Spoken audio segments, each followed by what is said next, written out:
വർത്താനം പറയുന്ന കുണ്ണുവാവയ്ക്ക് ഇന്നെന്തുവാ മാറ്റം? ഇന്നെന്തിനാ അംഗൻവാടി പോണെന്ന് പറയുന്നേ കുണ്ണുവാവേ?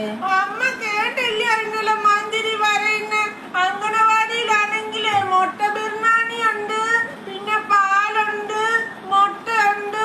എനിക്കാണെങ്കിൽ അംഗനവാടി പോയാൽ മാറി. എനിക്ക് അമ്മയുടെ ചോറ് വേണ്ട. എനിക്ക് അംഗനവാടി പോണം. എന്റെ അച്ഛൻ എന്റെ അമ്മ എന്നെ അംഗനവാടി കൊണ്ടുവിടാൻ പാടാ. എനിക്ക് അംഗനവാടിയിലെ മുട്ട ബിരിയാണി വേണം.